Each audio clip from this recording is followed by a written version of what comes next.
A 10-year-old boy burst into the Mafia boss's restaurant, soaking wet and terrified. "They took my sister," he sobbed. "Please, only a king can save her." What the boy didn't know, his sister had seen something she shouldn't have. And the king never ignores a child who calls him by his true name. Lorenzo Vitali didn't like interruptions during dinner. The private dining room at Bellinate, his restaurant on Chicago's North Side, was sacred territory. No phones. No soldiers bursting in with problems. Just him, a glass of Barolo, and the silence he paid good money to maintain. So when the front doors crashed open at 9:47 p.m., his hand instinctively moved toward the Beretta under his jacket. Boss. Marco, his head of security, stumbled into view, chasing after something small and fast. "Boss, I'm sorry, he just..." A kid shot past Marco like a lightning bolt. 10 years old, maybe 11. Soaked to the bone from the October rain. Sneakers squeaking on the marble floor. In his hands, he clutched a beaten-up spiral notebook like it was the only thing keeping him alive. The boy didn't stop at the security checkpoint. Didn't slow down when 3 of Lorenzo's men stepped into his path. He ducked under their arms with surprising agility and ran straight toward Lorenzo's table, his breath coming in desperate gasps. "Please." The word exploded from him. "Please, you have to help me." Lorenzo's men closed in immediately, hands reaching for the boy. But Lorenzo raised one finger, just one, and they froze mid-step. The kid collapsed to his knees in front of Lorenzo's table, rain dripping from his dark hair onto the expensive Persian rug. His brown eyes were wild with panic and tears. "Please, Mr. Vitali, please save my sister. They took her," she said, his voice cracked. She said only a king can beat thieves. "You're the king, right?" Lorenzo set down his wine glass with deliberate slowness. In 30 years of running Chicago's most sophisticated crime operation, he'd seen a lot. People begging for mercy, for protection, for revenge. But a kid? That was new. "How do you know my name?" Lorenzo's voice was calm, almost gentle. "Everyone knows," the boy wiped his nose with his sleeve. "My sister told me. She said if anything ever happened, if we ever needed real help, I should find the king of Chicago. That's you." "Your sister's smart." Lorenzo leaned back in his chair, studying the boy. "What's your name?" "Danny." "Danny Chun." "And your sister?" "Elena. Elena Chun. She's 16. They took her 3 hours ago." Danny's hands shook as he held up the notebook. "She left this. I think it's important. I think that's why they took her." Lorenzo gestured for the notebook. Danny practically threw it at him, desperation radiating from every pore. The pages were filled with numbers. Not random ones. Lorenzo recognized encryption patterns, algorithmic sequences, code strings that looked almost like music. In the margins, someone had scribbled notes in tiny, precise handwriting. SHA 256 variant. Possible backdoor. Wallet signature matches cartel pattern. Lorenzo's pulse quickened, though his face remained calm. He'd seen this kind of work before. His own cyber team used similar methods to track offshore accounts and money laundering operations. "Where did your sister get this?" He kept his tone casual, but Marco caught the shift in his boss's energy and stepped closer. "She's really smart with math and computers. Like, genius smart." Danny's words tumbled out faster now. "She does these puzzle things online, code-breaking competitions. Last week, she found this weird string of numbers on some forum. She thought it was just another puzzle. But when she started solving it, she cracked something she wasn't supposed to," Lorenzo finished. Danny nodded frantically. "These guys came to our apartment tonight. They had guns. They said Elena knew too much, that she'd found their vault or something. They said she had to finish the job or they'd..." His voice broke completely. "They said they'd make sure she never solved another puzzle again." Lorenzo flipped through more pages. The mathematics were beyond him, but he understood value when he saw it. This wasn't some kid's homework. This was the key to someone's fortune and their security. "Did you see these men? Here, any names?" One of them had a tattoo. a snake wrapped around a cross. On his neck, Danny traced the pattern in the air. And they were speaking Spanish sometimes. The boss guy, he called someone on the phone. Said something like, "We got her and Mendoza wants it done by dawn." Lorenzo's jaw tightened imperceptibly. Mendoza. Diego Mendoza ran the South Side cartel operations, Lorenzo's primary rival for the last 5 years. They had an understanding: stay out of each other's territory, keep the peace, and Chicago stayed profitable for everyone. But if Mendoza was kidnapping teenage hackers... Boss Marco leaned down, voice low. The Mendoza family's been moving crypto for months. Big amounts. If this girl can access their vault... I know what it means. Lorenzo stood, all 6 feet of calculated power. He looked down at Danny, who stared up at him with the desperate hope of someone who'd bet everything on one impossible chance. Every instinct told Lorenzo to send the kid home. This wasn't his problem. Getting involved meant war with Mendoza, meant complications he didn't need. But then he looked at the notebook again. At the brilliant, precise handwriting of a 16-year-old girl who'd accidentally stumbled into the middle of a cartel's fortune. A girl who could crack codes that professional hackers couldn't touch. A girl who, if Mendoza got what he wanted, would either disappear forever or become a weapon against Lorenzo himself. "Marco," Lorenzo said quietly, "get the team together. All of them." "Boss, we're getting this girl back." Lorenzo handed the notebook to Marco, then looked down at Danny. "You did the right thing coming here, kid. But I need you to tell me everything, every single detail about what happened tonight. Can you do that?" Danny nodded so hard his whole body shook. "Yes. Yes, sir. Anything. Just please save Elena. She's all I have." Lorenzo placed a hand on the boy's shoulder, a rare gesture of reassurance. "Then let's go find her sister. Because if there's one thing I hate more than people interrupting my dinner..." He looked toward the rain-soaked windows, where the Chicago night waited. "It's thieves taking what doesn't belong to them." Lorenzo led Danny to a private office on the 2nd floor, away from prying eyes. Marco followed, along with Vincent Chin, no relation to the kid, but Lorenzo's best tech analyst. If anyone could understand what was in that notebook, it was Vincent. Danny sat in a leather chair that swallowed him whole, still clutching his wet jacket. Someone brought him hot chocolate, but it sat untouched on the desk. "Start from the beginning," Lorenzo said, settling across from him. "Tell me about Elena." Danny's eyes filled with tears again, but he blinked them back. "She's not like other kids. When she was 7, she was doing calculus. By 10, she was teaching herself programming languages. Our parents," his voice caught. "They died in a car accident 2 years ago. Elena's been taking care of us ever since." "How?" Lorenzo asked. 16-year-old can't work full-time. She does freelance coding, website stuff, data analysis. And she enters these online competitions, cryptography challenges, puzzle tournaments. Sometimes there's prize money." Danny's hands twisted together. "But mostly, she just loves solving things. She says numbers make sense when nothing else does." Vincent leaned forward, the notebook open in his hands. "These algorithms. Danny, your sister taught herself this. She learns from YouTube, online courses, forums. She's always on her computer." Danny looked at Vincent desperately. "Is it bad? What she found?" Vincent exchanged a glance with Lorenzo. "It's remarkable. And yes, very bad for her." "Tell him," Lorenzo said. "He deserves to know what his sister walked into." Vincent pointed to a sequence on one of the pages. "Your sister found what we call a cryptocurrency wallet address. Think of it like a bank account number, but for digital money. These particular patterns match a known cartel operation. Based on her notes, she traced the encryption protecting the wallet and started breaking it down, layer by layer. She thought it was just a puzzle," Danny whispered. "There's this forum she visits, Cryptic Minds, it's called. People post challenges. She said someone posted this weird number string and challenged people to decode it. She didn't know it was real. Someone posted cartel financial information as a public puzzle."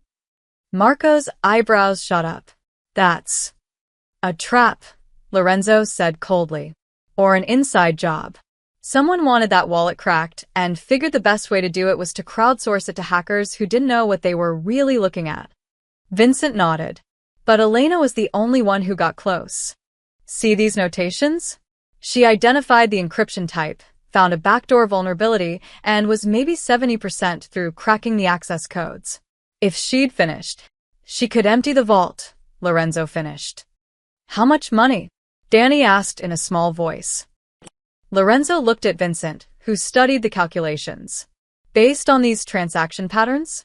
Somewhere between $500 million and $700 million. The number hung in the air like a bomb. Danny's face went white. That's why they took her. They want her to finish it. Not just finish it, Lorenzo said. They want to drain it before anyone else can. Mendoza's vault, the one your sister found, it's where he keeps money from drug operations, weapon sales, everything. If someone empties it, his entire empire collapses overnight. But Elena won't help them. She won't. Danny's voice rose with panic. She told me when they broke in, she screamed that she'd never help criminals. They hit her and dragged her out anyway. Lorenzo's expression darkened. Violence against women, especially children, violated even his code. What time did they take her? 6:45. I was at my friend's house doing homework. Elena called me, crying, told me to run and find you. Then the phone cut off. Danny pulled out a cracked iPhone. I tried calling back 100 times. Nothing. Marco checked his watch. That was 3 hours ago.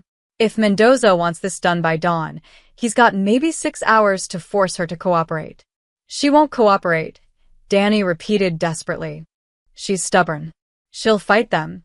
That's what I'm afraid of, Lorenzo said quietly. Vincent closed the notebook carefully. Boss, if we're reading this right, Elena's not just smart. She's prodigy level. The mathematics here are PhD level work. She found vulnerabilities in encryption that most professional hackers would miss. If Mendoza realizes how valuable she is beyond just this one vault, the implication was clear. Mendoza wouldn't let someone with Elena's skills just walk away. Even if she cracked the vault, she'd become either a permanent prisoner or a corpse. Lorenzo stood, pacing to the window. Rain streaked down the glass, Chicago's lights blurring into watercolor smears. He thought about the balance he'd maintained for years, the careful peace between rival operations, the understanding that kept the city from drowning in blood. Saving this girl would shatter that peace. But leaving her to Mendoza's mercy, if the man had any, meant letting a 16-year-old genius die for having the wrong kind of brilliant mind. Danny, Lorenzo turned around. Did your sister keep backups of her work? Cloud storage, encrypted drives, anything. Danny nodded. She always backs everything up. She's paranoid about losing data. Why? Because if Mendoza gets what he wants from Elena, he'll erase every trace of her work, and probably her too. But if we have copies, we have leverage, Marco finished.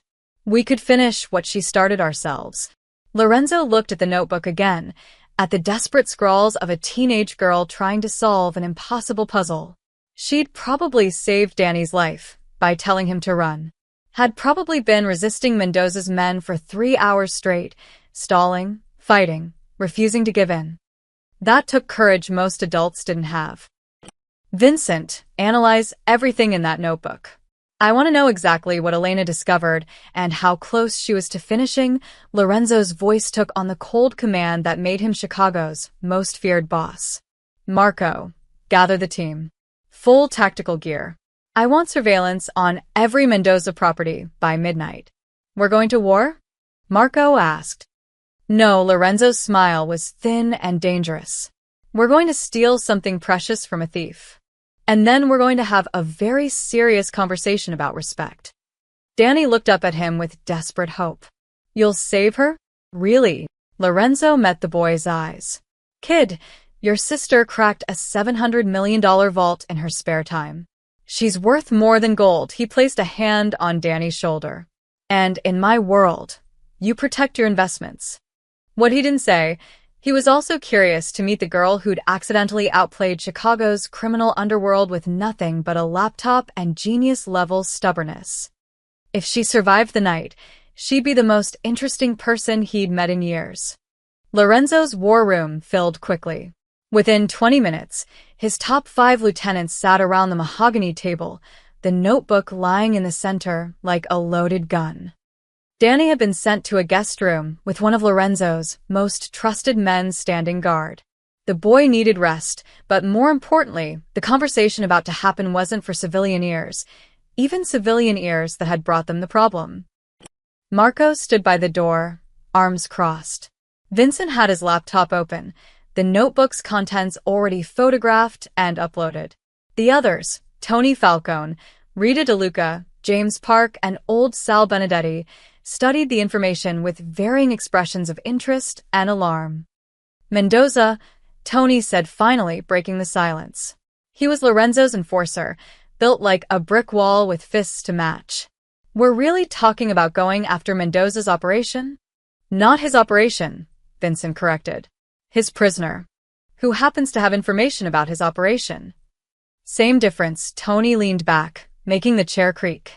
We have peace with the South Side. Uneasy peace, yeah, but peace. You know what this girl is worth to him? Everything. We take her. That's a declaration of war. Rita DeLuca, Lorenzo's consigliere and the sharpest legal mind in the room, tapped her red nails on the table. Let's be clear about what we're discussing. A 16-year-old American citizen was kidnapped from her home by a criminal organization. Legally, morally, we'd be in the right to help her. Since when do we care about legal and moral? Tony snorted. Since it gives us cover if this goes sideways, Rita shot back. Public sympathy matters, Tony. Girl genius kidnapped by drug cartel? That plays well if the authorities get involved. If the authorities get involved, we're all screwed, Sal Benedetti rasped. At 73, he was the oldest man at the table and had survived more gang wars than everyone else combined. This ain't about right and wrong. It's about territory and respect. Mendoza kidnaps someone, we rescue her, that makes him look weak. Weak means his own people start questioning him. Questioning leads to chaos. Chaos leads to opportunity, James Park interrupted. Lorenzo's financial strategist pushed his glasses up, eyes gleaming. Sal's right, but he's not seeing the full picture. Mendoza's vault contains over $500 million. If this girl can crack it, and we have her. We're not thieves, Marco said sharply. No, we're businessmen, James countered. And this is the business opportunity of a lifetime. Think about it, Mendoza's been expanding into our territories for 2 years. The docks, the gambling operations, even trying to muscle into our protection contracts. He's been pushing, testing our boundaries. This is leverage we've never had before. Tony shook his head. It's also a gun to our heads. You think he'll just let us walk away with the one person who can destroy him financially? He won't know we have her, Vincent said quietly. Everyone turned to look at him. Not immediately. We extract Elena tonight, keep her hidden. Let Mendoza think she escaped, or died, or that a rival crew grabbed her. By the time he figures out we're involved. We've already drained his vault and disappeared the money, James finished, a smile spreading across his face. We could cripple him without firing a single shot. Or, Rita interjected, we could use her as a bargaining chip. Return her to Mendoza in exchange for territorial concessions. A peace treaty with actual teeth. Give her back. Marco's voice rose. She came to us for help.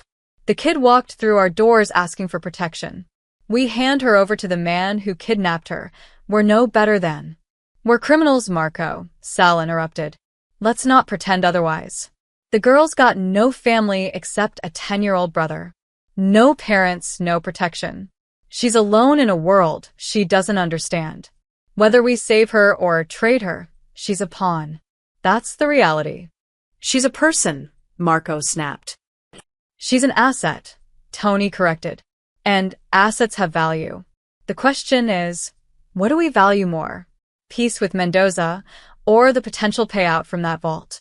The room erupted into argument.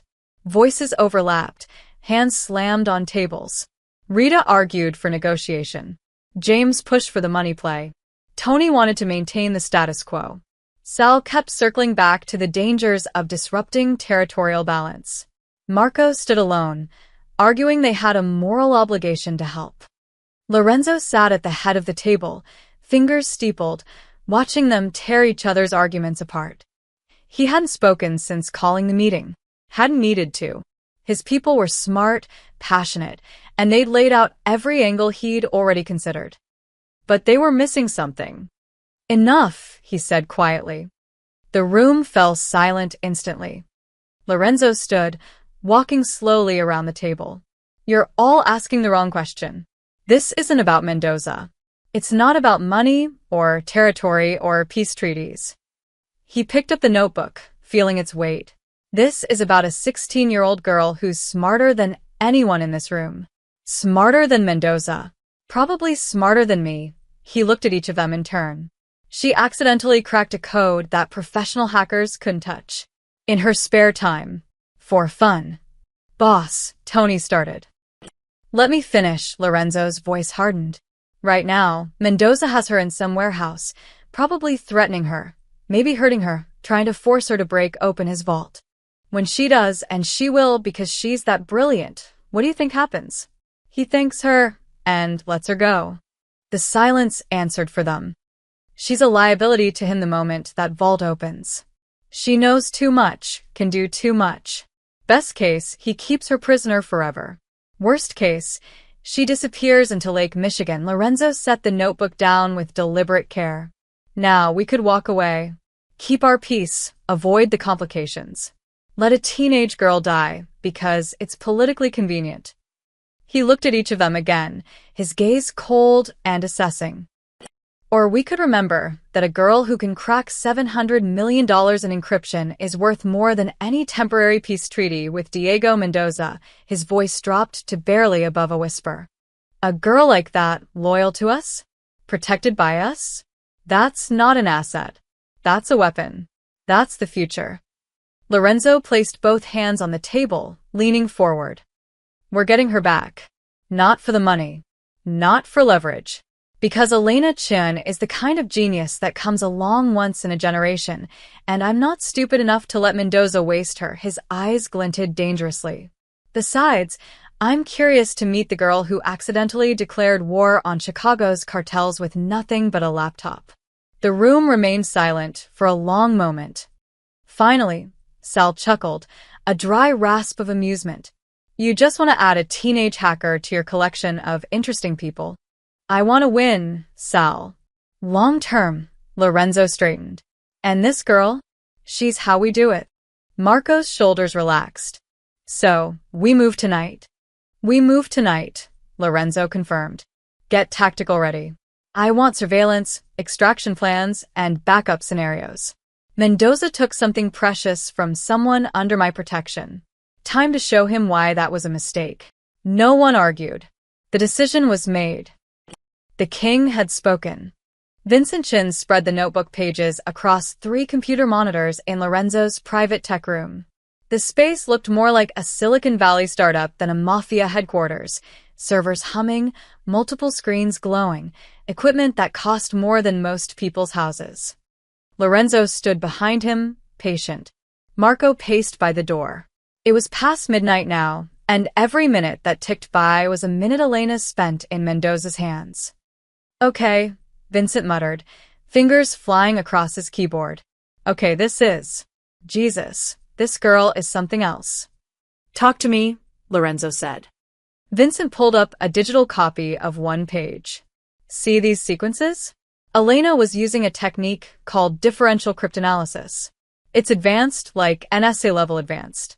She was breaking down the encryption layer by layer, looking for patterns and weaknesses. In English, Vincent. She was picking a lock by understanding how each pin inside works. Instead of just trying every possible key combination, Vincent scrolled through more pages. Most hackers would brute force this. Try billions of password combinations until something works. Takes months, sometimes years. Elena found a shortcut through the mathematics itself. Marco stopped pacing. How long would it take her to finish? Based on her progress, Vincent calculated quickly. 4 to 6 hours of focused work. Maybe less if she's as good under pressure as she is when she's relaxed. Lorenzo checked his watch. She's been with Mendoza for 5 hours. Then we're running out of time. Vincent zoomed in on a corner of one page. But here's the interesting part. See this? Scribbled in tiny handwriting, almost hidden in the margin, was a string of numbers. 1921-687-7143. An IP address, Vincent said. Local network. She traced where the original puzzle post came from. She tracked Mendoza's location? Marco leaned in closer. Not Mendoza directly, but whoever posted that challenge to the cryptography forum. Elena wasn't just solving the puzzle, she was investigating it. Vincent's fingers danced across the keyboard. Smart girl. She must have sensed something was off about the challenge. Real cryptography enthusiasts don't usually post $700 million vault codes for fun. He pulled up mapping software, entering the IP address into a tracing program. Lines of code scrolled across the screen, bouncing the signal through various nodes. The IP's been masked through proxy servers, but Elena left breadcrumbs of her tracking process. She was following the digital trail backward to find the source. Vincent's eyes widened. And she got there. Look. A map of Chicago appeared, a red pin dropping onto a location by the docks. Warehouse District, Marco said. South Side Territory. Not just any warehouse. Lorenzo pulled out his phone, scrolling through property records as people maintained. 2847, South Harbor Street. Registered to a shell company, Mendoza's Shell Company. We've had it flagged for 2 years as a possible distribution point. Vincent cross-referenced the address with city utilities. Power consumption spiked at that location 3 days ago. Way more than a normal warehouse would use. Someone's running serious equipment in there. Computer equipment, Lorenzo said. For Elena. Makes sense. If they want her to crack the vault, they need to set her up with proper hardware. Can't do that level of cryptography on a smartphone. Vincent pulled up satellite imagery of the warehouse. Single building, about 12,000 square feet. Loading docks on the east side, main entrance facing north. Looks abandoned from the outside, but... He switched to infrared data from a recent satellite pass. Heat signatures. Multiple sources. At least a dozen people inside, maybe more. And see this pattern.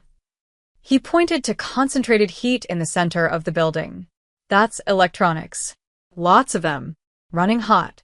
Marco pulled out his own tablet, making notes. Guard positions. Can't tell from satellite. We'll need eyes on the ground. Vincent switched programs again. But I can tell you they've got serious security. The building's network is completely isolated. No Wi-Fi signals leaking out, no cellular connections. They've created a dead zone. Whatever Elena's doing in there, they don't want any data escaping. Lorenzo studied the warehouse location, his mind already running through tactical scenarios. The docks were Mendoza territory, but they weren't heavily populated at night. Mostly shipping containers and abandoned buildings. A firefight there wouldn't draw immediate police attention. But it would draw Mendoza's reinforcements. What about security cameras? He asked. Vincent pulled up traffic camera feeds from nearby intersections. City cams cover the main roads, but not the warehouse itself. However, he rewound footage from earlier that evening. Got something. 7 p.m. 3 black SUVs enter the warehouse district. They don't come back out. He enhanced the image. The license plates were obscured, but in one frame, a door opened briefly, and a figure was visible. Freeze that, Lorenzo ordered. The image pixelated as Vincent zoomed in. A man's profile, visible for maybe half a second. On his neck, clearly visible even in the grainy footage. Snake wrapped around a cross. Marco breathed. That's the tattoo Danny described. Positive ID on Mendoza's crew, Vincent confirmed. They're definitely there. Lorenzo's jaw tightened. The pieces were falling into place. Elena had been brilliant enough not just to crack the code, but to track its source. She'd probably realized the danger she was in before Mendoza's men even arrived. Maybe that's why she'd scribbled the IP address so hastily. Insurance, in case someone came looking for her. Insurance that her little brother had delivered straight to Chicago's most dangerous man. How many entrances to the building? Lorenzo asked. Vincent pulled up architectural blueprints he'd hacked from the city database. 4. Main entrance, loading dock, emergency exit on the west side, and a roof access hatch. But these blueprints are from 1987. No telling what modifications Mendoza made. What about nearby buildings? 2 other warehouses within 100 yards, both genuinely abandoned. Street access from 3 directions. Harbor on the east side, water escape route if things go bad. Marco studied the map. It's defensible. They chose well. They chose predictably, Lorenzo corrected. Mendoza always uses that district for sensitive operations. He thinks because it's his territory, he's untouchable there. He's not wrong, Marco pointed out. We hit a location that deep in his territory, every soldier he has will respond. We'll be outnumbered 10 to 1 inch. Then we don't give them time to respond. Lorenzo checked his watch again. 12:47 a.m. Vincent, keep monitoring. I want to know if anyone enters or leaves that warehouse. Marco, get the tactical team ready. Light and fast 6 men, suppressed weapons, extraction gear. When do we move? Marco asked. Lorenzo looked at the warehouse on the screen, imagining Elena inside. Probably exhausted, terrified, but still fighting. Still stalling. Buying time she didn't know anyone would use. We move at 4 a.m., he said. 2 hours before dawn. They'll be tired, expecting her to break any minute. We'll hit them when they're focused on her, not on perimeter security. Vincent nodded. I'll have communications ready. We can jam their phones, buy you a few extra minutes before reinforcements can be called. Do it, Lorenzo turned to leave, then paused. Vincent, one more thing. That notebook, make copies. Multiple copies. Physical and digital. Store them in different locations. You think Mendoza will come after them? I think Elena Chen's work is worth killing for, Lorenzo said quietly. And I want to make sure if something happens to her, her genius doesn't die with her. He left the tech room, Marco following close behind. In a few hours, they'd be going to war. Not the kind of war fought in the streets with armies, but the dangerous kind, surgical, swift, and potentially catastrophic if anything went wrong. But Lorenzo hadn't built an empire by playing it safe. He'd built it by recognizing value when he saw it. And Elena Chen? She was the most valuable thing in Chicago tonight. Time to collect his investment. At 1:30 a.m., 2 unmarked cars pulled into the shadows near the Chicago docks. No headlights. No engine noise above an idle. Just 4 of Lorenzo's best scouts, armed with surveillance equipment that cost more than the cars themselves. Tommy Ricci, Lorenzo's reconnaissance specialist, crouched on the roof of an abandoned warehouse 200 yards from the target location. Through night vision binoculars, he counted guards. 3 on the north entrance, he whispered into his radio. 2 patrolling the perimeter.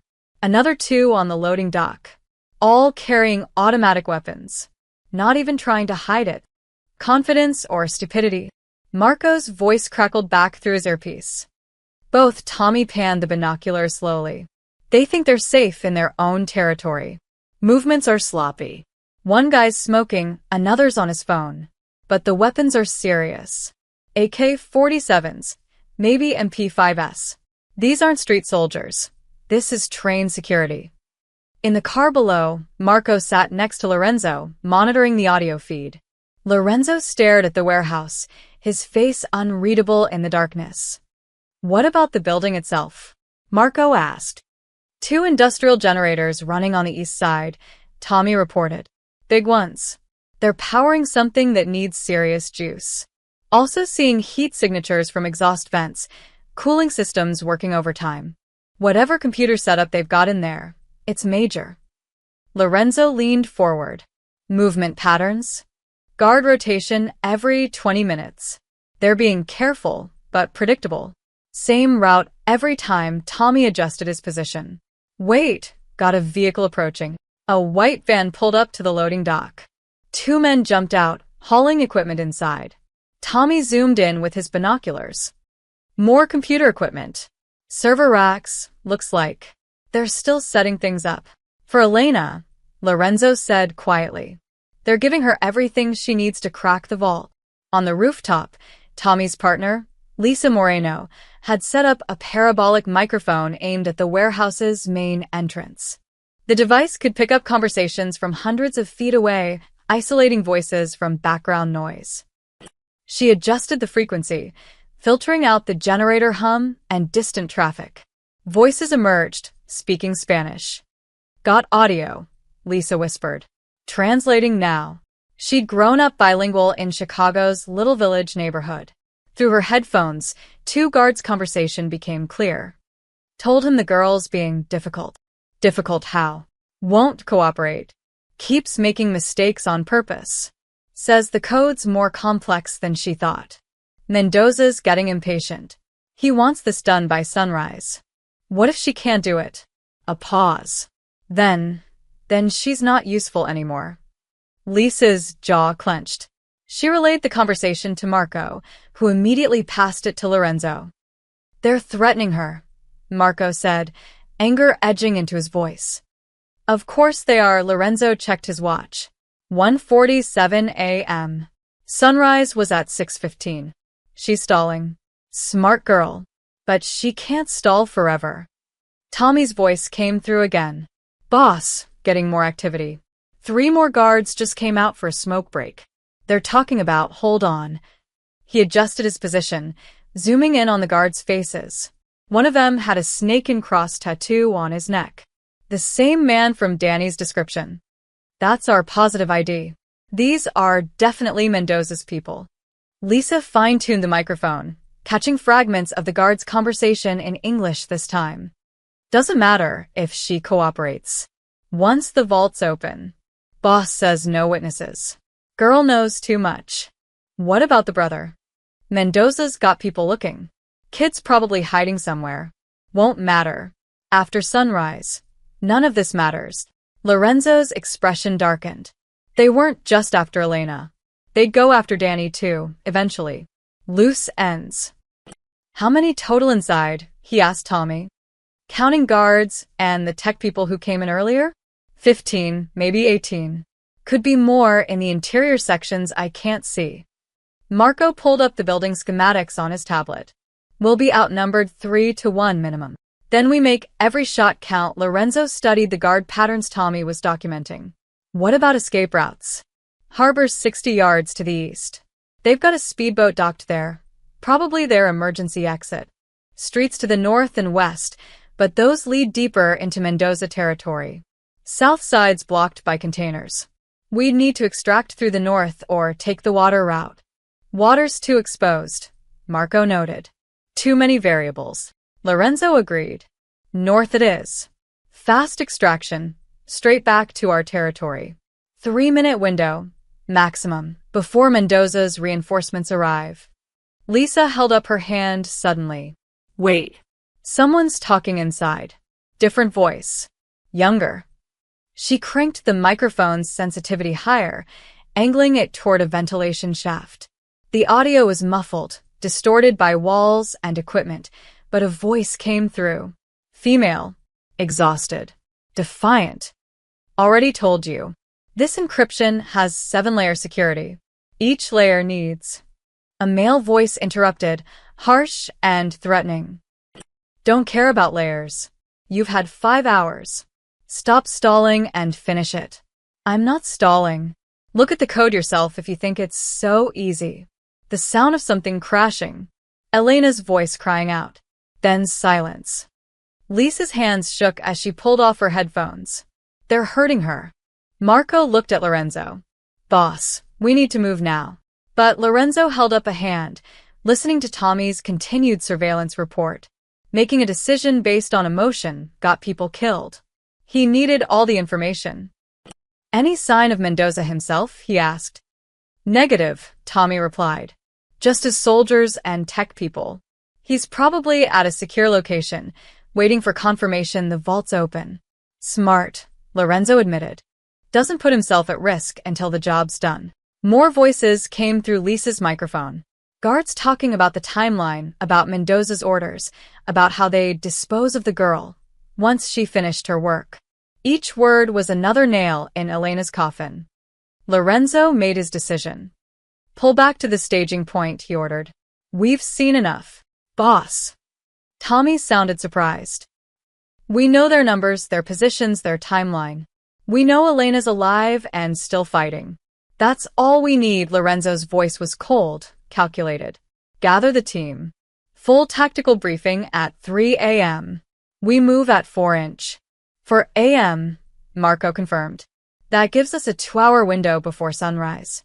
Before they kill her, Lorenzo corrected. They want the vault open by dawn. We'll take her before they get their wish. In the warehouse, Elena Chin was buying time she didn't know she had. Fighting with every brilliant neuron in her exhausted brain. Stalling, making deliberate errors, pretending the code was harder than it was. She'd been doing it for 6 hours. She had maybe 3 more before her captors stopped believing her. But Lorenzo Vitali was done watching. He'd seen enough to know the layout, the enemy, the stakes. Now it was time to show Diego Mendoza what happened when you stole from the king. Prep the team, Lorenzo said, his voice carrying the weight of absolute command. Tell them to bring their best gear. We're going into the belly of the beast, and we're coming out with Chicago's most valuable asset. Marco smiled grimly. Time to go shopping. No, Lorenzo corrected. Time to go to war. The cars pulled away from the docks, disappearing into Chicago's pre-dawn darkness. In 3 hours, everything would change. Elena Chen's wrists burned where the zip ties cut into her skin. She'd been handcuffed to a metal chair for 6 hours now, her fingers cramping from typing, her back screaming from the rigid position they'd forced her into. The warehouse was freezing. Or maybe that was just the fear. Around her, 3 computer monitors glowed with code she'd written. Lines of algorithms, encryption patterns, mathematical sequences that would make most professional hackers weep with envy. Her work. Her genius. Being used to destroy someone's life savings or worse. She didn't know whose money it was. Didn't want to know. A man named Carlos stood behind her, gun resting casually on his hip. He'd been her primary guard for the last 3 hours, watching her every keystroke. He spoke decent English, unlike some of the others who'd grabbed her from her apartment. You're stalling, Carlos said, voice flat. I'm not stupid, girl. I know what real progress looks like. Elena's hands shook as she typed. I'm not stalling. This encryption is military grade. 7 layers of security, each one more complex than the last. You can't just. My boss says you were 70% done when we found you. That was 6 hours ago. You should be finished by now. Your boss doesn't understand advanced cryptography. Elena shot back, then immediately regretted her tone. Carlos moved closer, his shadow falling over her keyboard. My boss understands that you're a 16-year-old kid who got too smart for her own good. He also understands that if you don't finish this by sunrise, he let the threat hang in the air. Elena swallowed hard. She'd been terrified when they'd burst into her apartment, 3 armed men, moving with military precision. They'd known exactly what they wanted. Her laptop. Her notebooks. Her. Danny had been at his friend's house. Thank God. She'd managed to scream at him over the phone to run, to hide, to find help. But what kind of help could a 10-year-old find against men with guns? Find the king, she told him in those desperate seconds before they'd ripped the phone away. If you're ever in trouble, find the king of Chicago. It was something she'd overheard at school, whispered in hallways by kids whose older siblings ran with the wrong crowds. Lorenzo Vitali. The name spoken with equal parts fear and respect. A mafia boss, a criminal, but supposedly a man of principles. A man who protected those under his care. She'd never imagined she'd need to invoke that name. Now, sitting in this frozen warehouse, Elena prayed Danny had been smart enough to understand. Smart enough to find Lorenzo Vitali. Smart enough to survive. Show me your progress, Carlos demanded. Elena pulled up her latest work on the screen. To an untrained eye, it looked legitimate, complex code, percentage bars showing advancement, technical jargon that meant nothing to most people. But Elena had been deliberately sabotaging her own work for hours.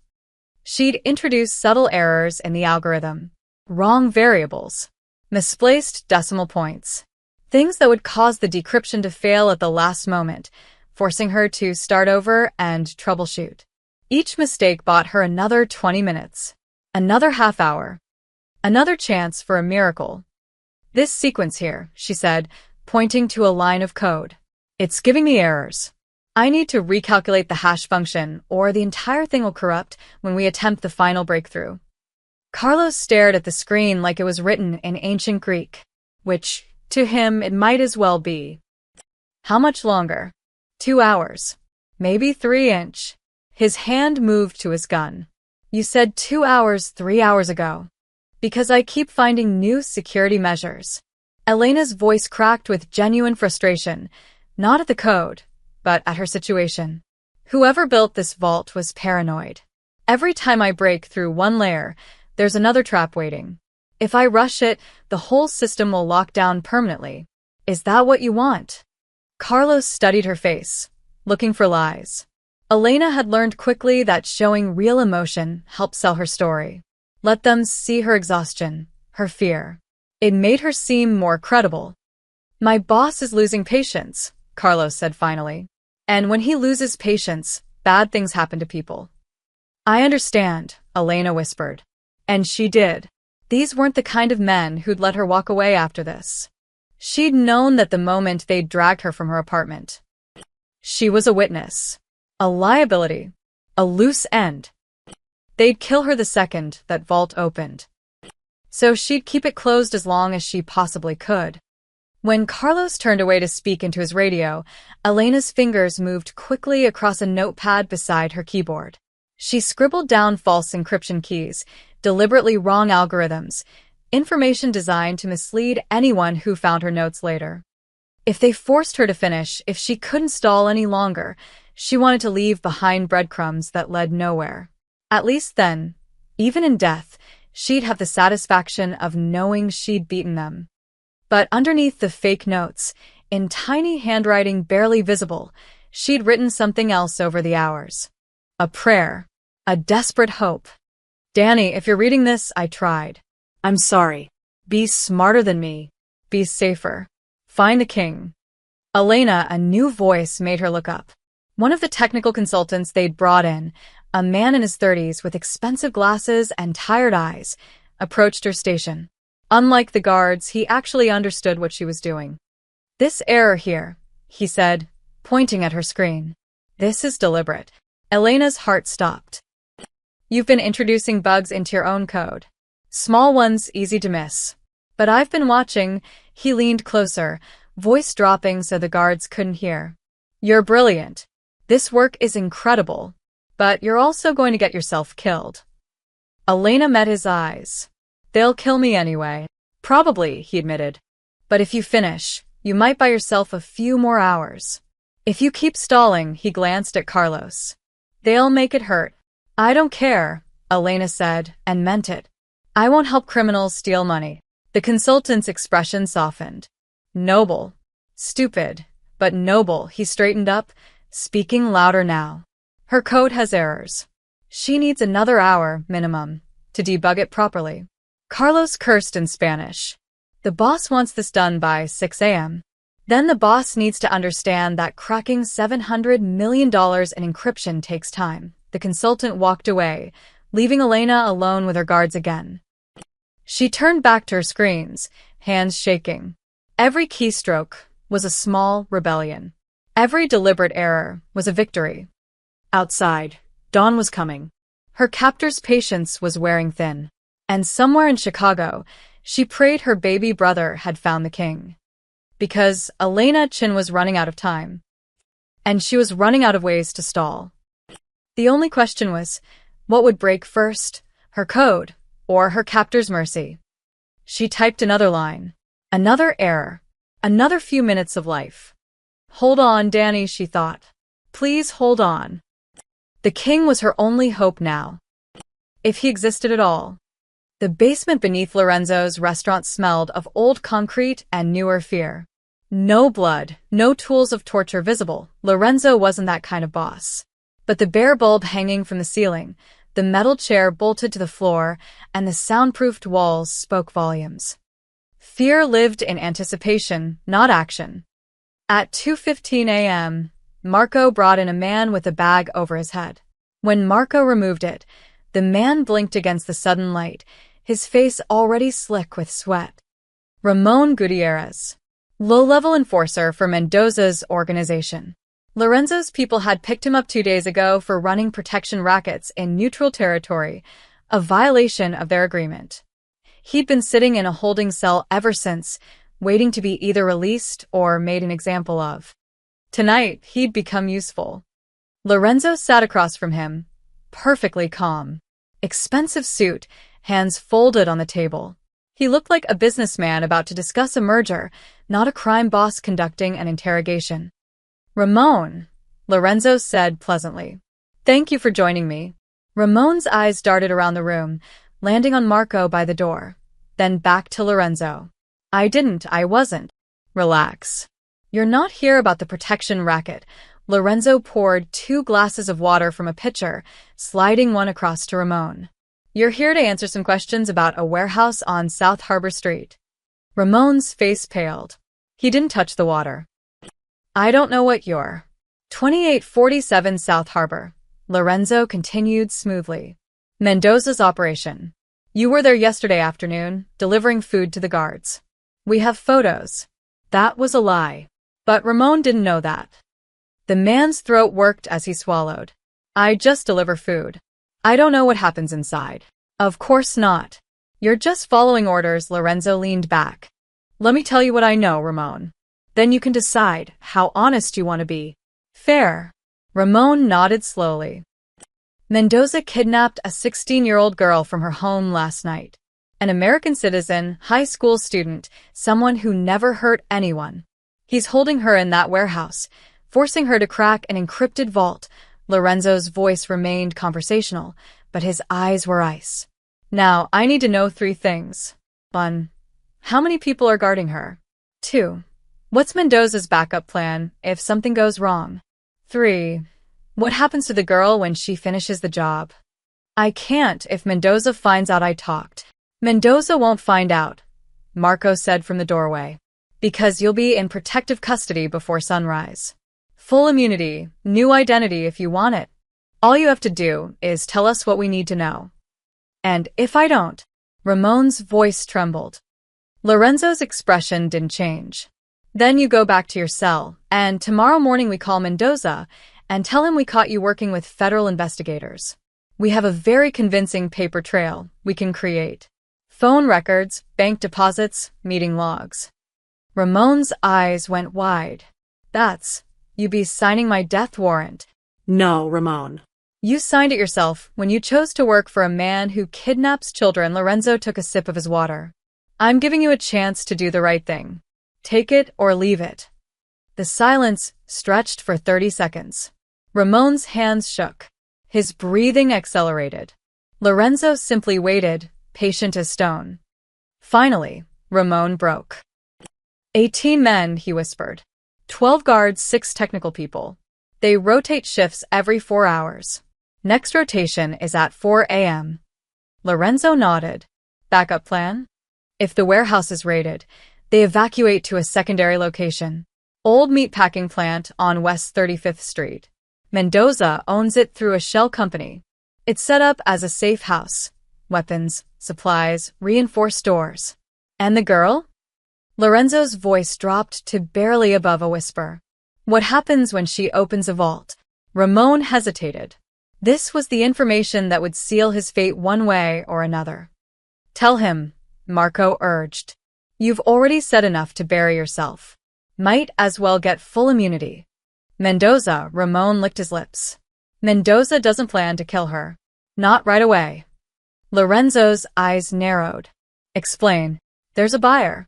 From a cartel in Colombia. They heard Mendoza caught a genius hacker, A kid who cracked encryption their own people couldn't touch. They want her. The temperature in the room seemed to drop 10 degrees. Want her for what?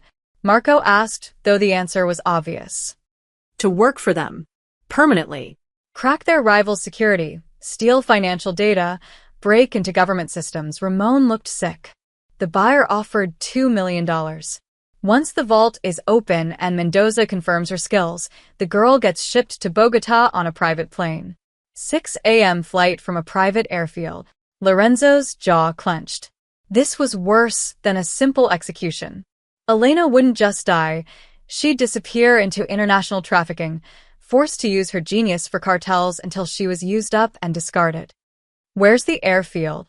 His voice was deadly quiet. Rockford.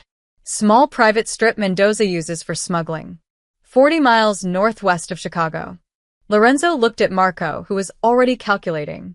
That's an hour drive from the warehouse. If they move her at 5 a.m., we'd never catch them in time, Lorenzo finished. He turned back to Ramon. This Colombian buyer. Does he have people here in Chicago? 2 representatives. They're at a hotel downtown, waiting for confirmation. Once Mendoza gives the word, they handle the transport. Names? I don't know names. Just that they're serious people. Ex-military. They won't let the girl go without a fight. Lorenzo stood, buttoning his suit jacket. The interrogation was over. Ramon had given them everything they needed, and revealed that the stakes were far higher than a simple rescue operation. Marco, get Ramon into protective custody. Full protection until this is over. Wait, Ramon said quickly. I told you everything. I'm safe, right? Lorenzo looked at him with something approaching pity. Ramon, you just betrayed one of the most dangerous men in Chicago. Safe is relative. But you'll be alive, which is more than you'd be if we'd handed you back to Mendoza. He walked to the door, then paused. One more thing. Is Mendoza planning to be at the warehouse when the vault opens? No. He never gets his hands dirty. He'll be at his estate in Kenilworth, waiting for confirmation. Good. Lorenzo's smile was cold and sharp as a blade. Then he won't see us coming. As they climbed the stairs back to the main level, Marco spoke quietly. Boss, if the Colombians are involved, this is bigger than we thought. International trafficking. I know what it is, Lorenzo cut him off.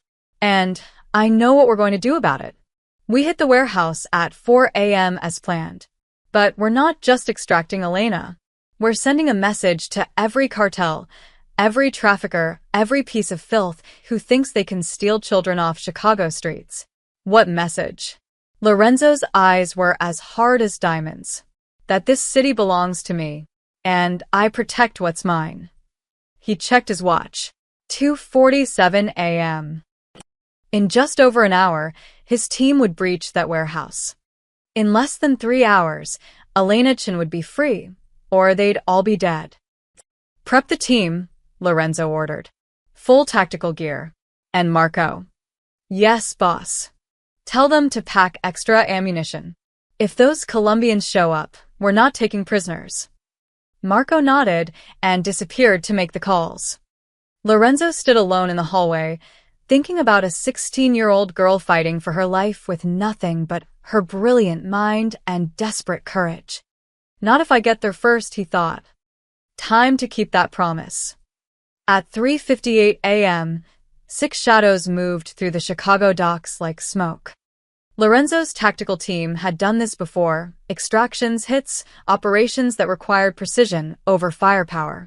They wore black tactical gear, faces covered, weapons equipped with suppressors. No badges, no identification. If this went wrong, they were ghosts.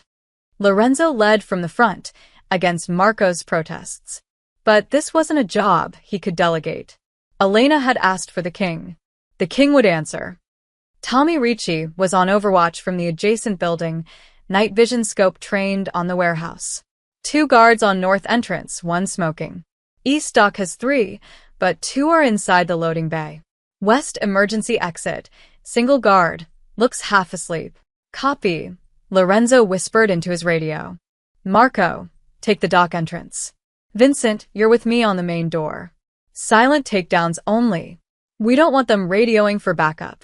Understood. They split into two teams. Lorenzo, Vincent, and a soldier named Tony crept toward the main entrance. Marco led the others around to the loading dock. The guard at the front was young, maybe 25, assault rifle slung casually over his shoulder. He was checking his phone, not the shadows where Lorenzo's team materialized. Vincent moved first. He was trained in close-quarters combat by ex-special forces, fast, efficient, silent. The guard went down without a sound, unconscious before he hit the ground. They zip-tied his hands and dragged him behind a dumpster. North entrance clear, Vincent reported. Dock entrance clear, Marco's voice crackled back. 2 down, non-lethal. Tommy's voice.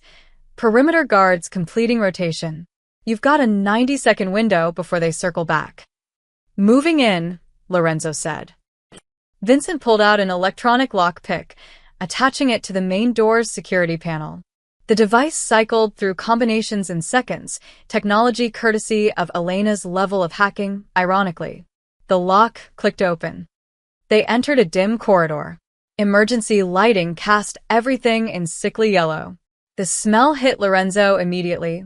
Oil, electronics, and the acrid scent of too many people in too small a space. From somewhere deeper in the building came the hum of generators and computer equipment. Marco's team breached from the loading dock simultaneously. Now they were inside, 12 against 18, with the element of surprise on their side. Power controls should be in the East Wing, Vincent whispered, consulting the blueprints on his tactical tablet. Kill the main power. Their computers go dark. That's when we extract the girl. Do it, Lorenzo ordered. Vincent and Tony peeled off, moving toward the electrical room. Lorenzo and 2 others advanced toward the center of the warehouse where the heat signatures had been concentrated. They encountered the first hostile 30 seconds later. A guard rounded a corner, coffee cup in hand, and froze when he saw 3 armed figures in tactical gear. His hand moved toward his radio. Lorenzo's suppressed pistol coughed twice. The man dropped, coffee spreading across the concrete. Contact, Lorenzo reported calmly. Lethal force authorized. They won't take us alive anyway. All pretense of stealth evaporated. From somewhere in the building, someone shouted in Spanish. Footsteps pounded on metal grating. An alarm began to wail. Power's cut. Vincent's voice came through. You've got. The lights died. Emergency backup systems kicked in 2 seconds later, bathing everything in red. Then the gunfire started. Mendoza's guards poured out of side rooms, weapons blazing. The warehouse erupted into chaos. Muzzle flashes in the darkness, bullets sparking off metal, shouts in English and Spanish, mixing with the staccato rhythm of automatic weapons. Lorenzo's team returned fire with surgical precision. These weren't street thugs. They were professionals who'd trained for exactly this scenario. Cover, advance, suppress. Marco's voice coordinated movements over the radio, while Tommy called out enemy positions from his overwatch. 2 hostiles, 2nd floor catwalk. Got 'em, Tony responded. His rifle barked twice. Lorenzo moved through the chaos like he owned it, heading for the center of the warehouse where intelligence said Elena was being held. 2 guards tried to stop him. He dropped both without breaking stride. A door ahead, reinforced, locked from inside. The computer room. Breaching. Lorenzo called out. Marco appeared beside him with a small explosive charge. They stacked up on either side of the door. Marco planted the charge, counted down with his fingers. 3, 2, 1. The explosion was deafening in the enclosed space. The door blew inward, smoke billowing out. Lorenzo went through first, weapon raised. The room was exactly as Vincent had predicted. Computers everywhere, monitors still glowing from battery backup, cables running across the floor like industrial spaghetti. And in the center, handcuffed to a chair, sat a teenage girl. Elena Chun. She looked up at the sound of the breach, eyes wide with terror. Her dark hair was matted with sweat, her wrists bloody from struggling against the zip ties. She'd been crying, tracks still visible on her dirt-smudged face, but her eyes held fierce intelligence even through the fear. Behind her, a guard raised his weapon. Lorenzo was faster. Single shot center mass. The guard collapsed. More gunfire erupted in the hallway. Marco and the others were holding off reinforcements, but they wouldn't last long. The element of surprise was gone. Now it was just firepower and numbers weren't in their favor. Lorenzo approached Elena slowly, holstering his weapon so she could see his hands. "Elena Chen?" She nodded, unable to speak. "Your brother Danny sent me." Lorenzo pulled out a knife and cut through the zip ties binding her wrists. "You told him to find the king. Well, here I am." Elena's eyes filled with tears. "Danny, is he safe?" "He's safe. Under my protection." Lorenzo helped her stand. Her legs nearly gave out. How long had she been in that chair? He steadied her. "But we need to move." Now. "The computers, my work." "Leave it. We've got copies of your notebook. That's all we need." An explosion rocked the building. Marco's voice shouted over the radio. "Boss." They called for backup.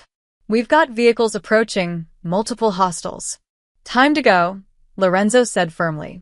He looked Elena in the eyes, this brilliant, terrified, impossibly brave girl who'd held out for hours against killers. "Can you run?" She nodded. "Then run with me," he offered his hand. Elena stared at it for half a second, the hand of Chicago's most dangerous crime boss, extended in protection. Then she took it. "Time to go, genius," Lorenzo said. They ran. Behind them, the warehouse exploded into a war zone. Ahead was freedom, survival, and the beginning of something neither of them could have predicted. But first, they had to make it out alive. And with Mendoza's reinforcements closing in, that was far from guaranteed. They made it out with 30 seconds to spare. Lorenzo's team extracted through the north entrance, laying down suppressive fire while Elena ran between Marco and Lorenzo, shielded by their bodies. Two of Lorenzo's men took bullets but kept moving, adrenaline and training overriding pain. Mendoza's reinforcements arrived just as their vehicles screeched away from the docks, bullets sparking off the rear bumper. But by then, Lorenzo's team was already in neutral territory, and pursuit meant an all-out street war neither side was prepared for at 4:30 a.m. They drove in silence, Elena wedged between Lorenzo and Marco in the back seat, trembling from shock and exhaustion. "You're safe now," Lorenzo said quietly. "Nobody's going to hurt you." Elena nodded but didn't speak. Couldn't speak. 6 hours of captivity, terror, and fighting with everything she had. It had all caught up to her at once. By 5 a.m., they arrived at Lorenzo's estate in the suburbs, a compound disguised as a luxury home, surrounded by walls, cameras, and men with guns who knew how to use them. Danny was waiting in the foyer. When he saw Elena, he ran to her, and she collapsed into his arms, both of them crying. Lorenzo gave them privacy, stepping into his study where his advisors were already assembling. 30 minutes later, after Elena had showered, eaten, and been checked by Lorenzo's private doctor, she sat in his study, wrapped in a blanket that dwarfed her thin frame. Danny sat beside her, holding her hand like he'd never let go. Lorenzo sat across from them, flanked by Vincent, Marco, Rita, and James. The notebook was spread on the desk between them. "Elena," Lorenzo began gently, "I need to understand exactly what you found. Not just for your safety, but because what you discovered has implications for everyone in this room." Elena took a shaky breath. "I thought it was just a puzzle. Someone posted an encrypted string on Cryptic Minds, a forum I visit. It looked challenging, so I started working on it." "When did you realize it wasn't just a puzzle?" Vincent asked. "About 3 days," and Elena's voice grew stronger as she shifted into technical territory, familiar ground. The encryption patterns were too sophisticated. Military-grade SHA, 256 variants, layered with custom algorithms. No hobbyist would create something that complex for fun. She pulled out her phone. Somehow she'd managed to keep it through everything, and open a notes app. I started tracing the source. Found the IP address, tracked it to that warehouse. That's when I knew I'd stumbled onto something real. The vault, Lorenzo said. Mendoza's cryptocurrency holdings. Not just Mendoza's, Elena looked up, and her eyes held something between fear and excitement. That's what I tried to tell them, but they wouldn't listen. The vault I found. It's not a single storage location. It's a hub. The room went still. Vincent leaned forward. What do you mean, a hub? The encryption I was breaking, it wasn't protecting one vault. It was protecting a network. Elena's words came faster now, her brilliant mind finally able to explain what she'd been holding inside. When I got deep enough into the code, I found branching pathways. Different wallet addresses, all linked through a central node. The original vault, the one everyone thought I was cracking, it's connected to at least 7 other major cryptocurrency accounts. James Park's eyes went wide. Multiple organizations. I think so. I found transaction patterns that don't match, different timing, different amounts, different signatures. It's like she searched for the right words. It's like someone created a central bank for criminal organizations. All their money flows through this hub, protected by shared encryption. That way, no single person can access it without the master key. Lorenzo exchanged glances with his advisors. A shared vault. Multiple cartels pooling their resources. Or laundering them, Rita added. Hiding money through a collective system so it's harder to trace back to any single operation. Exactly, Elena pulled up more notes. I mapped at least 7 distinct branches before they took me. Based on transaction volumes and patterns, I estimated the total holdings at, she paused, checking her calculations, between $2 and $3 billion. The number hit the room like a shockwave. Billion. Marco repeated. Not million. Billion, Elena confirmed. Spread across multiple accounts, but all accessible through the central vault. Whoever controls the master encryption can see everything. Access everything. Vincent was already on his laptop, pulling up dark web monitoring tools. If she's right, this isn't just Mendoza's operation. This is a consortium. Multiple crime families cooperating on financial infrastructure. Which means, Rita said slowly, Elena didn't just find Mendoza's money. She found everyone's money. The implications settled over the room like concrete. That's why they wanted her so badly, James breathed. Not just to crack Mendoza's vault, but to access the entire network. Whoever controls that hub controls everything, Lorenzo finished. His eyes locked on Elena. And you can crack it. It wasn't a question. Elena nodded. I was 70% through when they took me. Maybe 80% now if I had the right equipment and time. The encryption is brilliant, but it has vulnerabilities. Whoever designed it was more focused on making it inaccessible than making it perfect. How long? Lorenzo asked. 8 hours of focused work. Maybe less. The room erupted into urgent whispers. Marco and Vincent argued about security implications. Rita and James debated legal exposure. Everyone talking over each other, trying to process what they'd just learned. Lorenzo held up a hand. Silence fell. He looked at Elena, this exhausted, brilliant, impossibly brave teenage girl who'd accidentally uncovered the criminal underworld's Fort Knox. You're sitting on a gold mine, he said quietly. And every cartel, every crime family connected to that vault, they all know it now. Mendoza will have told them what you can do, what you discovered. Elena's face paled. They'll all come after me. Yes, Lorenzo said honestly. They will. Danny squeezed his sister's hand tighter. But you'll protect her, right? You promised. Lorenzo's expression softened as he looked at the boy.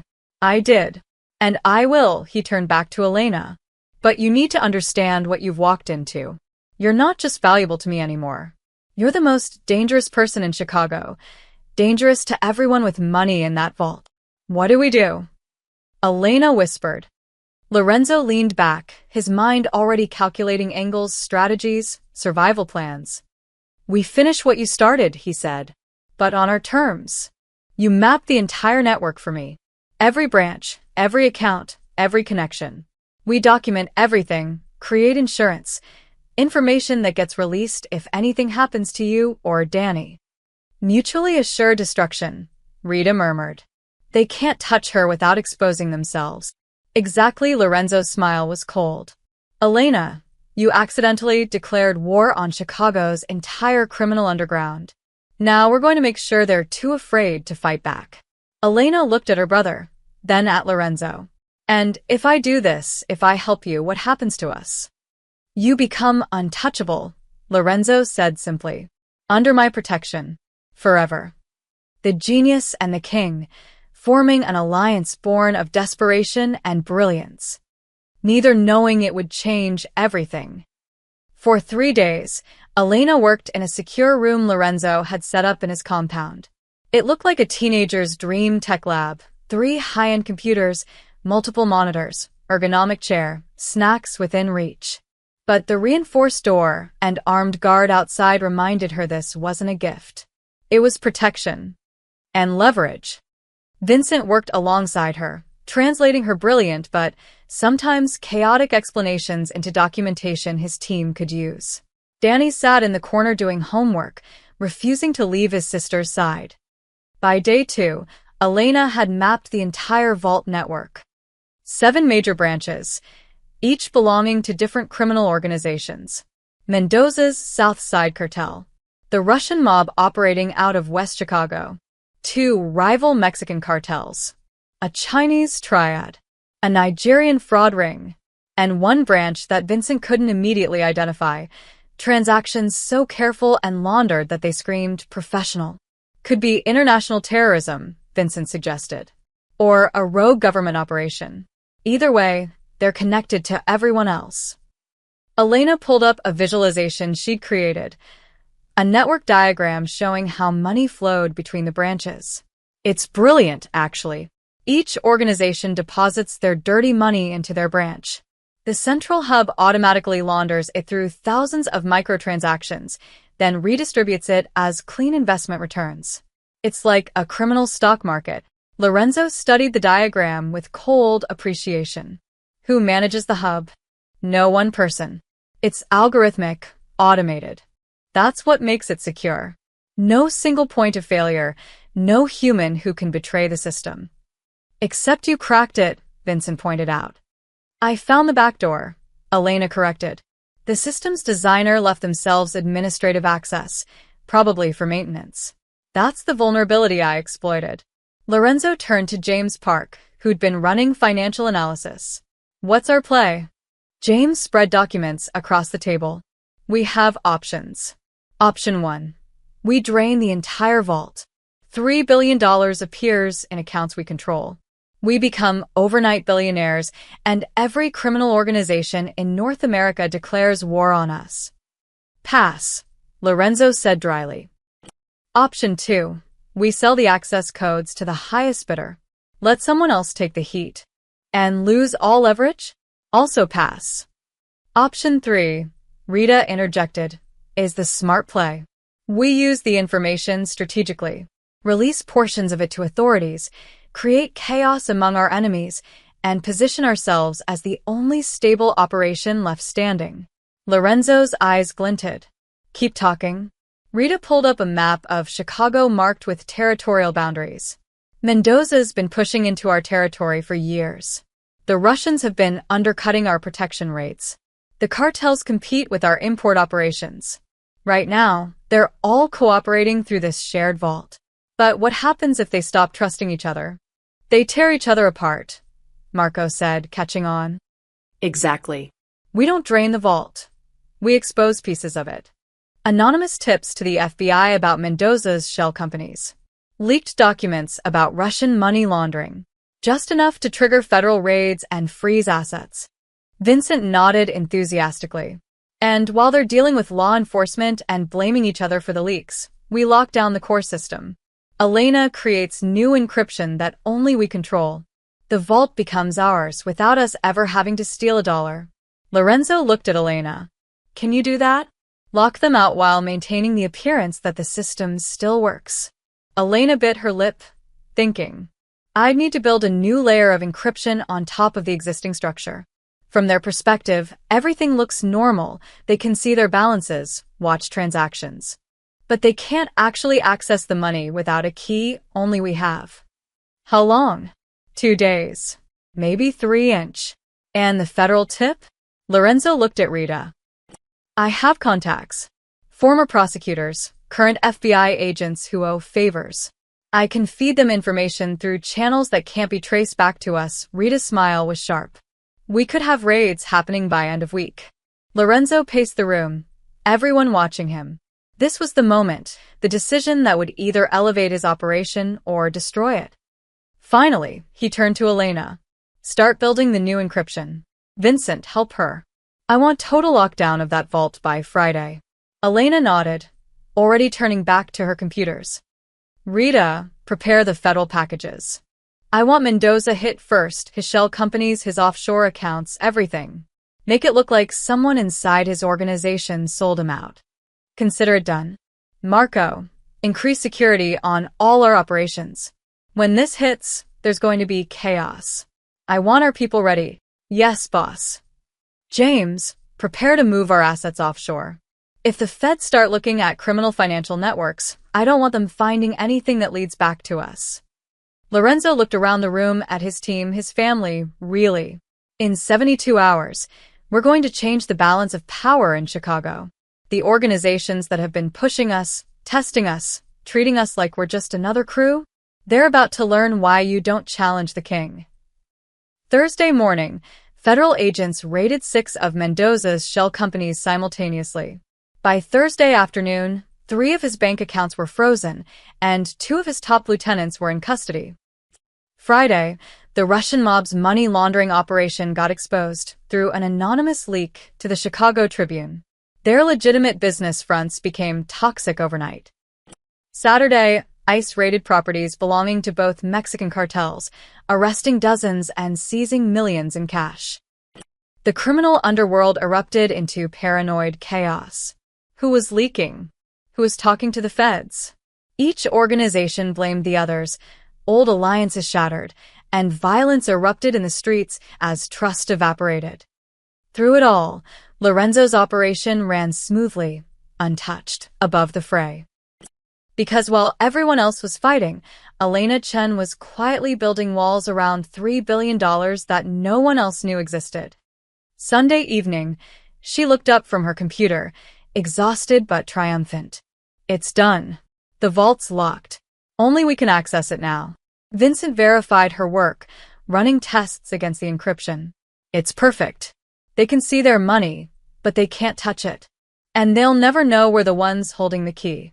Lorenzo stood at his window, watching the sun set over Chicago. Somewhere out there, Mendoza was scrambling to protect what remained of his empire. The Russians were going to war with themselves. The cartels were bleeding money and people. And here, in his compound, a 16-year-old girl had just handed him control of the criminal underworld's entire fortune. Boss, Marco said from the doorway. We're getting calls. Every organization wants a meeting. They think we're somehow immune to whatever's happening. Lorenzo smiled. Tell them I'll consider their requests. After they acknowledge proper territorial boundaries. You're going to make them beg for peace. No, Lorenzo corrected. I'm going to make them understand that Chicago belongs to me. It always has. He turned to look at Elena, who was showing Danny something on her screen, probably explaining the mathematics behind her encryption. 2 kids. 1 desperate gamble. And now the king held all the cards. Welcome to the family, Elena, Lorenzo said quietly. She looked up surprised. You just became the most valuable person in my organization, he continued. And I protect what's valuable. Elena managed a tired smile. Does this mean I'm a criminal now? No, Lorenzo said. It means you're untouchable. The genius and the king. The alliance was sealed. Monday afternoon, Lorenzo called Elena and Danny to his private study. The room was different from the war room where strategies were planned, This space had leather-bound books, expensive artwork, and furniture that spoke of legacy rather than power. It was where Lorenzo conducted his most important business. Elena and Danny sat across from his desk, both nervous despite the protection they'd been under for days. Danny fidgeted with the sleeve of his new jacket. Lorenzo's people had bought them both proper clothes since they couldn't return to their apartment. Lorenzo poured 3 glasses of sparkling cider, sliding 2 across to them. Danny looked confused until Elena whispered, "It's like a business meeting." "It is a business meeting," Lorenzo confirmed, settling into his chair. "One of the most important I've ever had." Elena straightened her posture, trying to look older than 16. "You want something from me?" "For the vault access." "Smart girl." "But not quite right," Lorenzo sipped his drink. "I want to talk about your future. Both of your futures." Danny spoke up, voice small but brave. "Are you sending us away?" The opposite, Lorenzo leaned forward. "Elena, in the last week, you've done something remarkable. You accidentally uncovered a $3 billion criminal network, survived kidnapping by one of Chicago's most dangerous cartels, and then helped me lock down that entire network under encryption even the NSA would struggle to crack." Elena nodded slowly. "Most people in your situation would be liabilities, problems to be solved. Witnesses to be silenced." Lorenzo's tone was matter-of-fact. "But you're not most people. You're a once-in-a-generation genius who happens to be 16 years old and currently has nowhere to go." "Our apartment," Elena started, "is compromised," Lorenzo interrupted gently. "Mendoza knows where you lived. So do the Russians and probably every other organization that's figured out someone locked them out of their money. You can't go back there. Ever." The words hit Elena like a physical blow. Her home, her life, everything she'd built after her parents died, gone. Danny's hand found hers under the desk. "So, what happens to us?" Elena asked, fighting to keep her voice steady. Lorenzo stood and walked to the window, hands clasped behind his back. "I'm going to make you an offer. Not a threat, not a demand. An actual offer that you're free to refuse." "And if we refuse?" Elena asked carefully. "Then I arrange new identities for you both, set you up in another city with enough money to live comfortably, and we never speak again." Lorenzo turned to face them. "You'd be safe. I'd make sure of that, but you'd be alone. 2 kids against the world." Elena thought about that. New city, new names, constantly looking over their shoulders. Danny trying to make friends while hiding who he really was. Her, trying to pursue her passion for mathematics and coding while pretending she hadn't just cracked the criminal underworld's bank. "What's the offer?" she asked. Lorenzo returned to his desk. "You stay here, under my protection. Danny continues school, private excellent education, everything he needs. You continue your studies too. I have connections at Northwestern University. They have one of the best computer science programs in the country. You could attend early, full scholarship, no questions asked." Elena's eyes widened. Northwestern was a dream school, one she'd never thought she could afford. "In exchange," Lorenzo continued, "you work for me, not as muscle, not as a criminal, as exactly what you are, a genius. You help Vincent secure our digital operations, protect our networks, and occasionally consult on matters that require your particular skill set." "You want me to be your hacker," Elena said. "I want you to be my technology advisor," Lorenzo corrected. "There's a difference. Hackers break into systems for one-time jobs. Advisors build lasting security, create innovations, protect assets. You'd have a legitimate role, a legitimate salary, and legitimate protections." "Legitimate," Elena repeated, skepticism clear in her voice. "In a criminal organization." Lorenzo smiled slightly. "I run businesses, Elena. Restaurants, real estate, import-export operations. Yes, some of those businesses aren't entirely legal, but many are. You'd be working in the legitimate parts, with occasional consultation on the rest." Rita DeLuca entered the study, carrying folders. She set them on the desk, contracts, legal documents, all properly formatted. "This is a formal employment offer," Rita explained. Salary of $150,000 annually, plus housing, education expenses for both of you, health insurance, and a trust fund for Danny's future education. Completely legal, filed with the IRS, everything above board. Elena stared at the number. She'd been making maybe $30,000 a year with her freelance work, barely enough to cover rent and Danny's needs. And what about the other part? She asked. The vault, the encryption, the criminal stuff? Kept completely separate, Rita assured her. On paper, you're a technology consultant.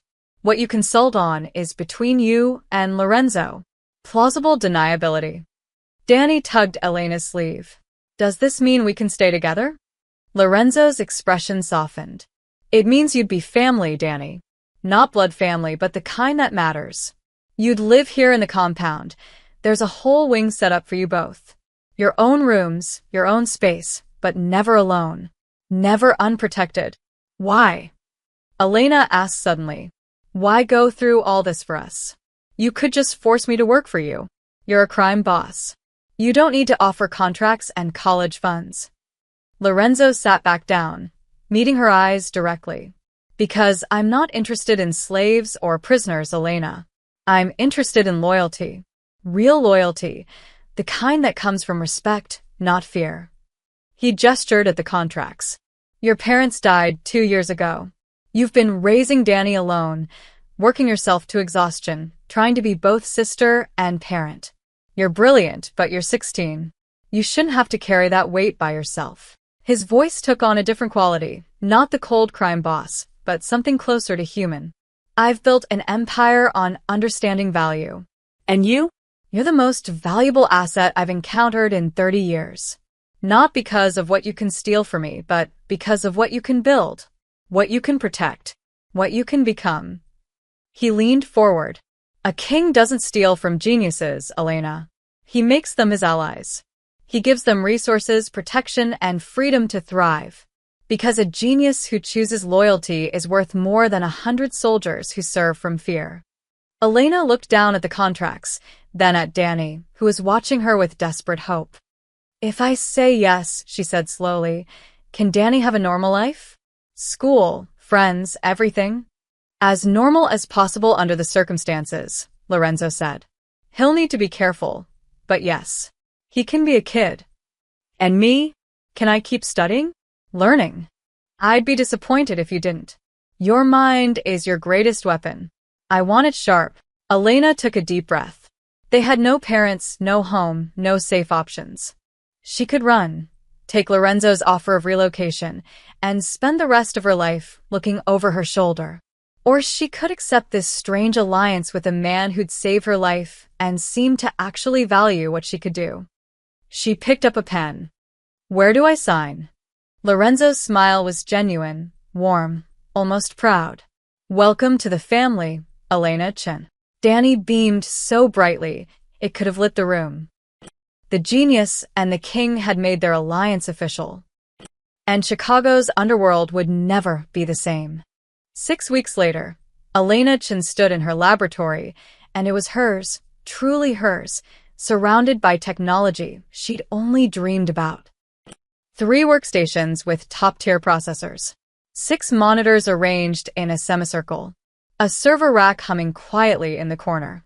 Whiteboards covering 2 walls, filled with her handwriting, algorithms, security protocols, mathematical proofs that would make doctoral candidates weep. She was coding a new firewall system for Lorenzo's legitimate businesses, protecting them from corporate espionage. Completely legal work. Completely fascinating work. Through the lab's windows, she could see the estate grounds. Danny was playing basketball with Marco's teenage nephew, both boys laughing as they missed shots. The sound made her smile. Danny had enrolled at a private school under a carefully constructed identity. He'd made friends, joined the chess club, started acting like a normal 10-year-old instead of someone carrying the weight of survival. He was happy. That alone made Elena's decision worth it. Knock, knock, Vincent said from the doorway, carrying 2 cups of coffee. Thought you could use fuel. Elena accepted gratefully. Vincent had become something between a colleague and an older brother, teaching her advanced cybersecurity techniques while learning from her innovative approaches to problems he'd struggled with for years. "How's the firewall coming?" he asked. "Almost done. This design should be impenetrable to anything short of state-level hackers." She pulled up her code, showing him the elegant architecture. Multi-layered authentication, quantum-resistant encryption, and adaptive response protocols. Vincent whistled appreciatively. "Northwestern's going to love you. You start in January, right?" "Early enrollment program," Elena confirmed. "Computer science and mathematics double major." Lorenzo already arranged everything. She still couldn't quite believe it. College at 16, full scholarship, studying what she loved without worrying about rent or food or keeping Danny safe. It felt like a dream she'd wake up from. But it wasn't a dream. It was her new reality. In his office, Lorenzo reviewed reports with Rita and James. "Mendoza's finished," James announced, sliding documents across the desk. "Federal prosecution on money laundering charges. His assets are frozen, his soldiers scattered." The South Side operation collapsed completely. "The Russians?" Lorenzo asked. "In fighting," Rita reported with satisfaction. 3 different factions claiming leadership, all blaming each other for the security breaches. They're too busy destroying themselves to be a threat to anyone else. The cartels retreated to their home territories. They lost so much money in the raids that they can't afford Chicago operations anymore, James smiled. "The power vacuum you created? We've filled it. Quietly, efficiently. Our territories have expanded 30% without firing a single additional shot." Lorenzo nodded, pleased but not surprised. When you controlled $3 billion in hidden assets and had dismantled your rivals through strategic information leaks, expansion was inevitable. "Any blowback?" he asked Rita. "None directly. The feds are still investigating the organizations we exposed, but they haven't connected anything to us. As far as they're concerned, we're legitimate businessmen who got lucky when our competitors imploded." "And the vault?" "Locked tight," Vincent said, entering the office. "Elena's encryption is holding perfectly. Every organization connected to that network can see their money, but none of them can access it. They're trapped in financial purgatory. Have any of them figured out we control it?" "Not yet. They're too busy suspecting each other," Vincent sat down. "But eventually, someone will realize we're the only operation that didn't get hurt. The only ones who grew stronger. By then," Lorenzo said calmly, "we'll have so much legitimate power that it won't matter. Let them suspect. They can't prove anything, and they can't touch us without exposing their own criminal activities." He stood, walking to the window that overlooked Elena's lab.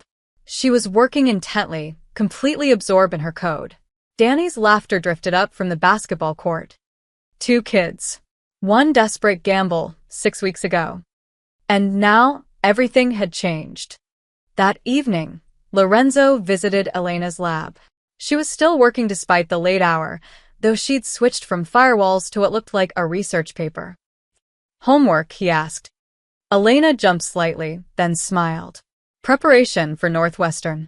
I'm writing a theoretical paper on quantum encryption vulnerabilities." "For fun." "For fun," Lorenzo repeated, amused. "Most 16-year-olds watch movies for fun. Most 16-year-olds aren't me." She saved her work and turned to face him. "Did you need something?" "Just checking in." Lorenzo sat in one of her lab chairs. Expensive, ergonomic, the best money could buy. "How are you settling in?" "It's strange," Elena admitted. "Good strange, but strange. A month and a half ago, I was struggling to pay rent and worrying about keeping Danny fed. Now I have a laboratory, a college acceptance, and a crime boss who asks about my homework. Life's full of surprises," Lorenzo said dryly. Elena laughed, a real laugh, unforced. She'd been doing that more lately. The haunted look from those first days had faded, replaced by something lighter. "Hope, maybe." Or simply security. "Thank you," she said quietly. "For everything. For saving me, for protecting Danny, for giving us this life." "You earned it," Lorenzo replied. "You took on Chicago's criminal underworld with nothing but your brain and won. That deserves respect." We both won, Elena corrected.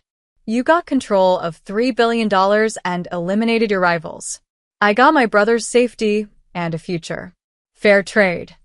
Fair trade, Lorenzo agreed. He stood to leave, then paused.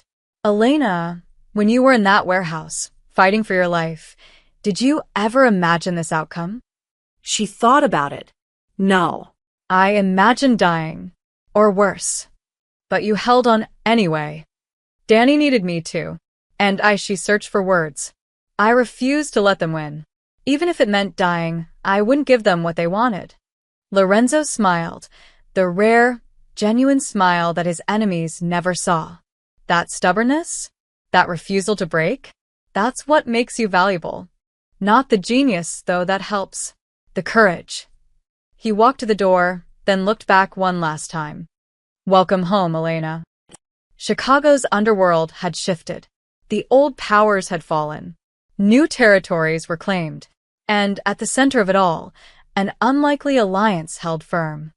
A king who'd recognized genius when he saw it. A prodigy who'd found protection and purpose. And a 10-year-old boy who'd gambled everything on a legend and won. Lorenzo Vitali had gained the most valuable asset of his career. Elena and Danny Chun had gained a family.